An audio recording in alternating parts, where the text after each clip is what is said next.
Welcome to the absence management session for Get Ready for Workday's next release.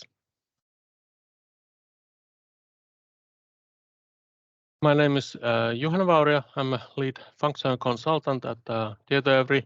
I have a few Workday certifications, HCM Core, absence management, naturally, and then also time tracking, project management, and launch, which is the kind of the express approach for deployment.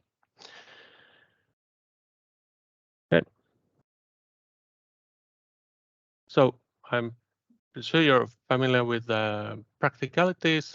You can use chat to post some questions you might have. If we see some already when the topic is on, then we could already cover those, but others in the end if we have some time available. Well, all of the features that I'm going to present are not in the production version of Workday yet. There is one that is already in production, but the others are not yet, so there might be some changes still to those. All right. So to today's agenda from my side, the new key features I've identified are the absence tables, conditional cascading, then rounding on the automated accrual adjustments, and then reporting for balances and period and forfeits. This has been enhanced for the users, and then a couple of small but still could be important enhancements. So we have an overview of those as the last point, and then still there is one more feature after this that's presented.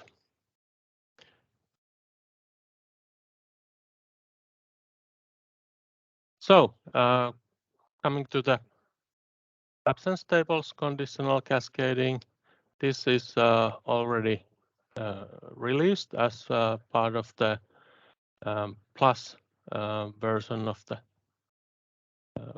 release from autumn. So what this actually means that there is a possibility to use a new column for configuring absence tables and how the flow is going from the first tier to the next and so on. So there's now the option to use absence occurrences as a base and be able to state that for each request, basically that how many days or hours you can use from the first time of type and then going to the next ones after those. So there could be some practical applications for this that I thought of. And one that's from the Workday side is that there's a possibility to configure waiting periods because there's some new fields that are available. So you could check that if there were enough already these occurrences in a certain period before, then you might not be already entitled to have this time off, but you would first need to wait. So this is one of the possibilities. But note is that you need to set up the absence occurrences for this to work.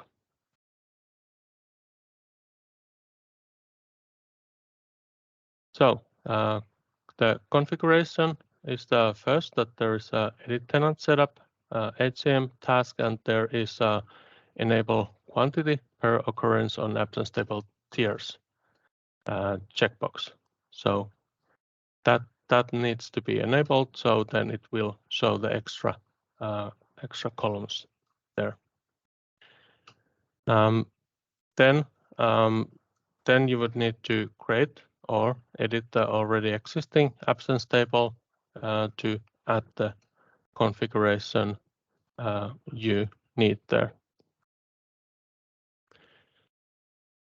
So it's a numeric calculation, and it basically saying that how many of this can be used, and then moving then to the next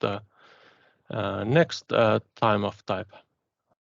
And this is quite strong, as it will ignore any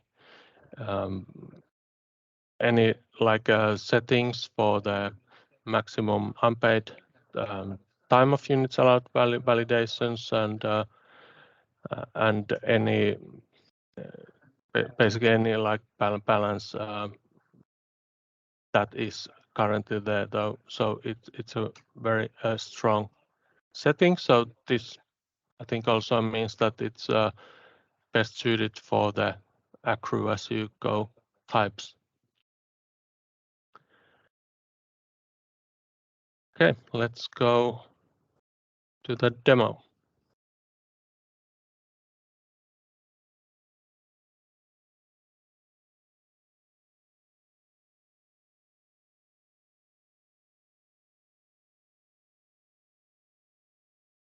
So I search for absence, and this is the tick box that needs to be enabled.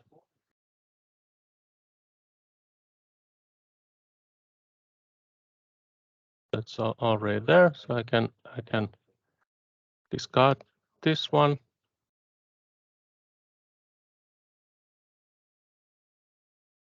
Then we'll go to the edit absence table to see our configuration. And I've now made the configuration thinking of child sickness, and at least here we can get the 4 paid days, but it's actually then per occurrence. So if there is a new sickness, then it's all starting to count again. So your kind of different like accruals might not really be that suitable for this. So but now with this way, can easily like dictate that for each occurrence, and of course it might be that it's coming together from different absence requests, but then it's Workday still counting if it's continuous, then it will count as one occurrence. So in this example, the employee is allowed to have a paid child sickness of 4 days. The units are days, and then after that, it's recorded as an unpaid child sickness type. So that's the idea here. Just a validation that here that it's a minimum maximum 1 day, so only full days would be allowed.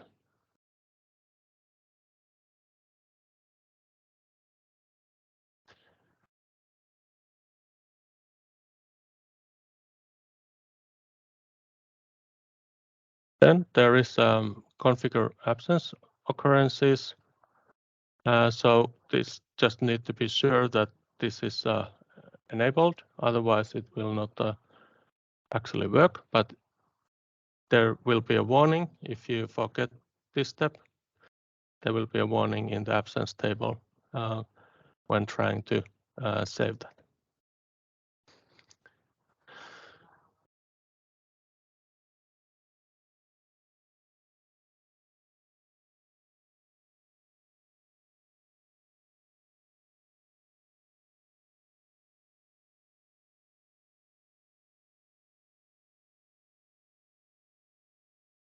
So now we can actually look at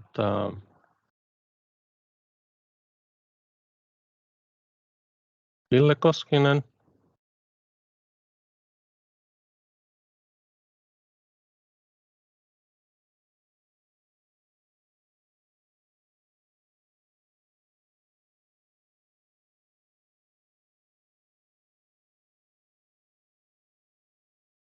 So he has now here few child sickness here, and then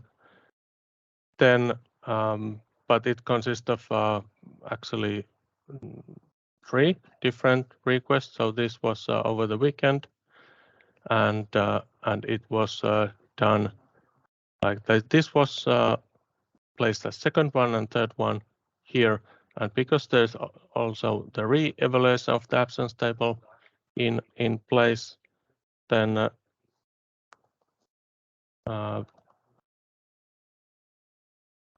Workday is correcting it already.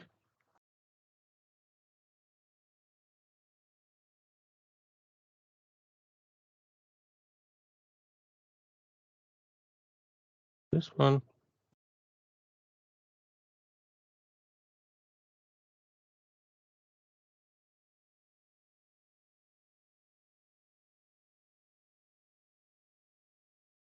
So we can see here that it's paid until the 5th one, and there has been like first it has been paid, and then those have been corrected because then there was the connecting absence coming to the middle. So then Workday is actually re-evaluating those. That then in the end those would be all unpaid afterwards. So you see the negative signs here.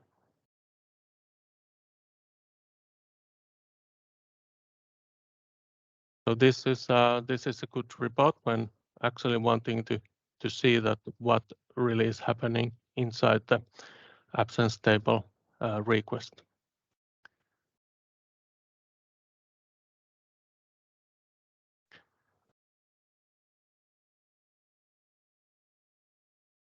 So that concludes our demo. And for information, these are the new instance value calculations that can be used to probe into what happened earlier. So there's count of absence occurrences in current balance period that are starting and which are just occurring. So there's a slight difference in the wording starting and just being present, so not necessarily starting, and then starting in the previous 12 months. So this could be that if there's like 5 happening in the previous 12 months already, then there could be a waiting period that kicks in. So before they can get back the paid time off. So this can be configured by example the absence consultants if necessary. And also the in progress absence occurrences are included when calculating the values. So if they are not yet approved, so still taking those. So what's changing? There's a new way enabled to control the cascading time off amounts, and it's optional. If you don't need it, nothing will happen. Okay, let's then go to the rounding on the automated accrual adjustments. This was actually coming from Brainstorm because by default Workday was using 6 decimal places to do the accrual adjustments. So meaning that if there's some front-loaded, someone is getting their like whole accrual from the beginning of the year, and then something changes in the working relationship so that it should be different, then there is an adjustment calculation that can be used, but it was very precise before, but now there is just a small setting to change this to how you would prefer it.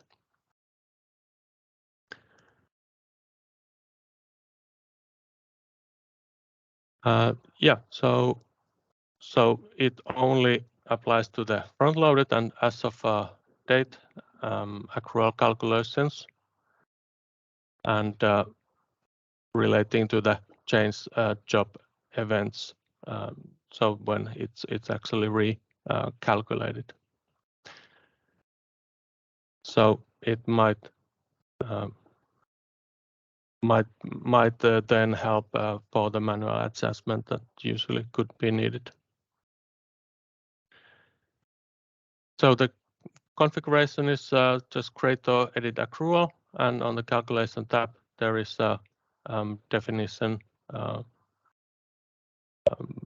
that can be selected from the rounding prompt, and then it applies automatically when there is a process in the a step in the change job business process definition called accrual adjustment. It needs to be after the completion step.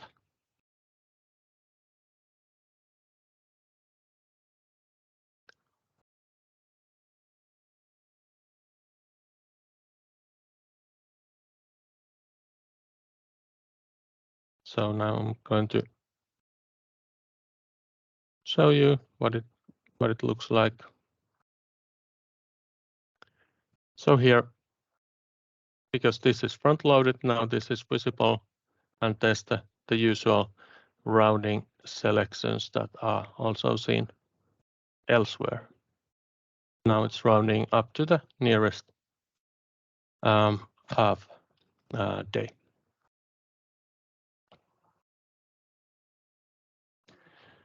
So wanted to keep that simple,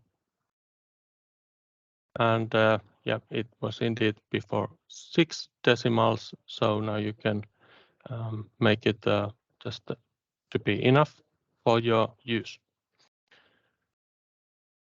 And of course, there could be different ways how it's being currently tackled. So not necessarily by the automatic front-loaded. So it might not be something that you want to use in your existing time of plans, but maybe for the new ones coming in the future. So then this might actually be the deal breaker that that now could make it more user friendly, and you could actually want to use it. So here's the wrap up. Just for front loaded and as of date accruals, and just add the rounding definition there. And if you don't have a rounding, no changes will happen, keeping the 6 decimal places. Then going to balances and period end forfeits reporting. So there's actually a new 2 new standard reports and of course report fields for those introduced, and these are for enhancing the understanding for workers and managers and supporting actors as to understand what's going on in the time of balances. So it's my time of balances details. This is the one for the worker. It's very simple. There's no prompt. Just enter it, and then it will display the results. And if you're an admin, then you can use worker time of balances details, where you can select the worker and organization. So you can display multiple people, and then the time of plans that you want to see there. So let's hop into a quick demo.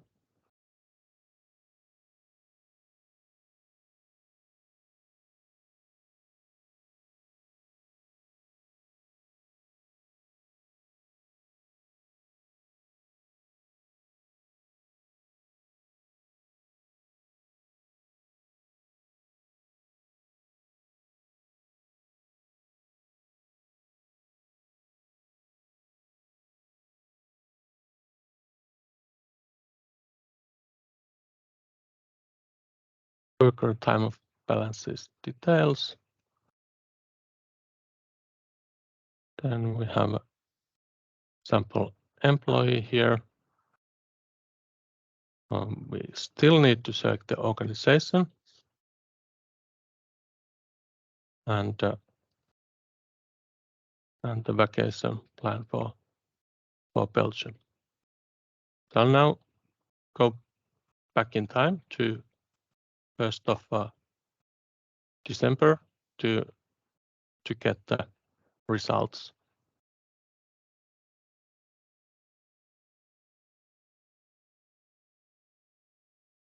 So here's the employee, the time of plan. Then it's giving the balance period start date. So this is the calendar year based. So it's the 1st of January, of course, and then ending in December. So here it's saying the beginning year balance is 5, and then accrued balance in the period is 20. Well, what it doesn't say that well is that this 5 was actually forfeited after 1 month. So keeping in that mind, it might not be already that perfect, because then the numbers might not make total sense. But now, as of 1st of December, there is actually 15 remaining, because there is in November there's a 5-day request, and then next is total balance of balance period end date, so end of December, and there's a 5-day request also in December. So it's now forecasting for me what it would be in the end of the balance period. Then total balance as of balance period end date.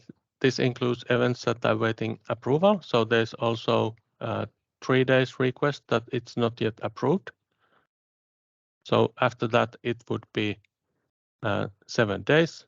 Then this is the next balance period start date here, and the next carryover date, which is starting from January.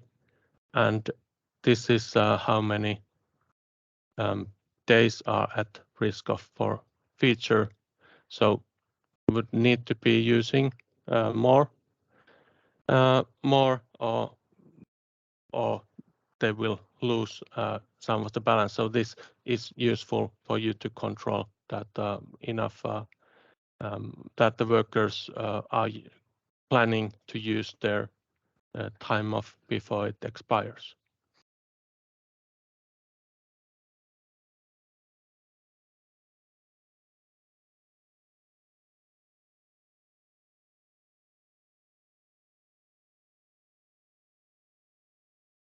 I'm logging in as Ville Koskinen, and to be able to show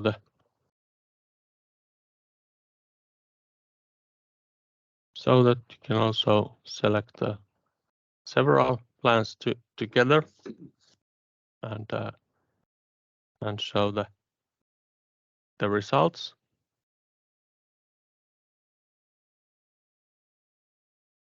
So there's no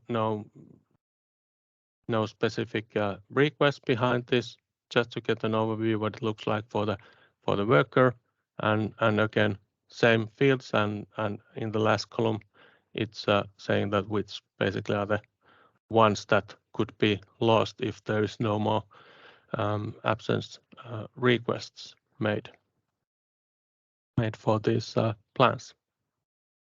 I'm sorry, Johanna, to interrupt you. Can we start wrapping up, mindful of time, maybe within the next 3 to 5 minutes? Yes. Thank you.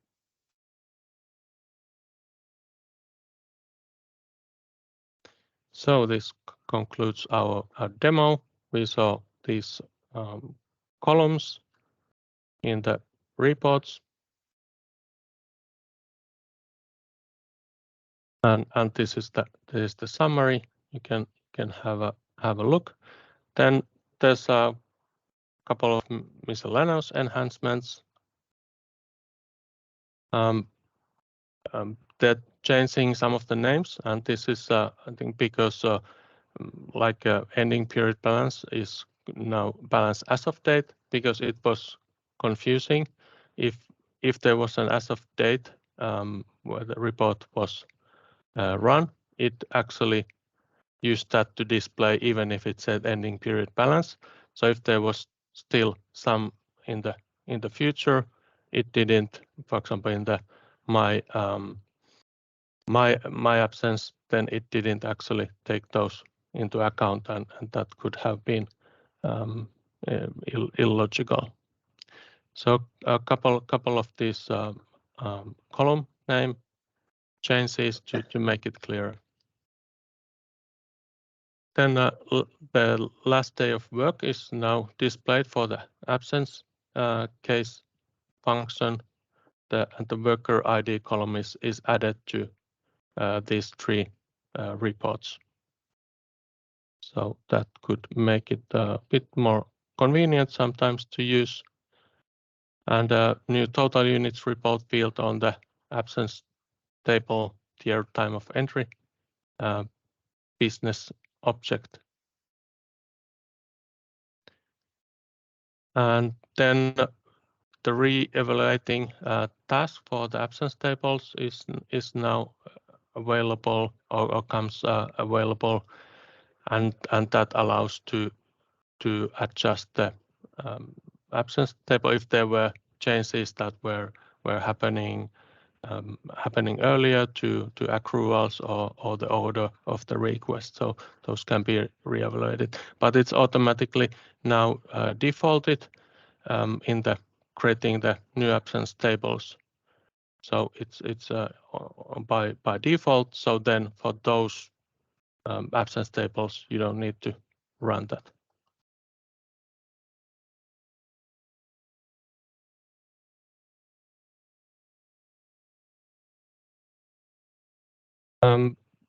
Yeah, for the sake of time, I will skip the demo for this, but it was just to show the new screens, so that can be easily done in the preview to check it by yourself. And other feature for leave, so this is here, the child disability indicator. It's an additional field for the leave types, which can be added if you need it. And but in this example, it was used before as a reason but now this reason can be used for other purposes solely when there is actually the possibility to use the indicator, and of course it's much quicker configuration just to enable that one if it's needed.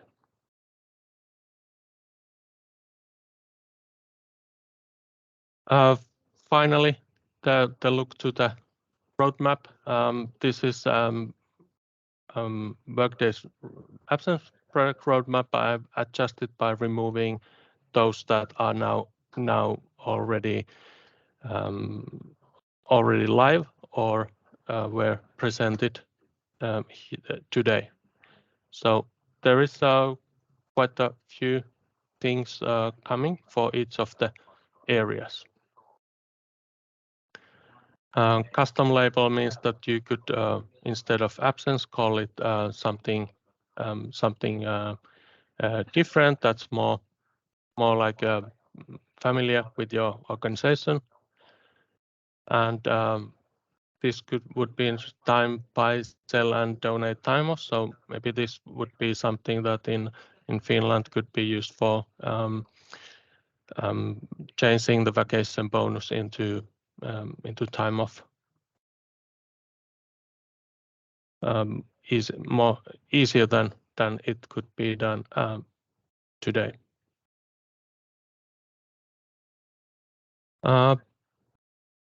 So have a look, and if this ring a bell, there's also a presentation or video presentation by Workday, so you can look for the absence product roadmap in community. Okay.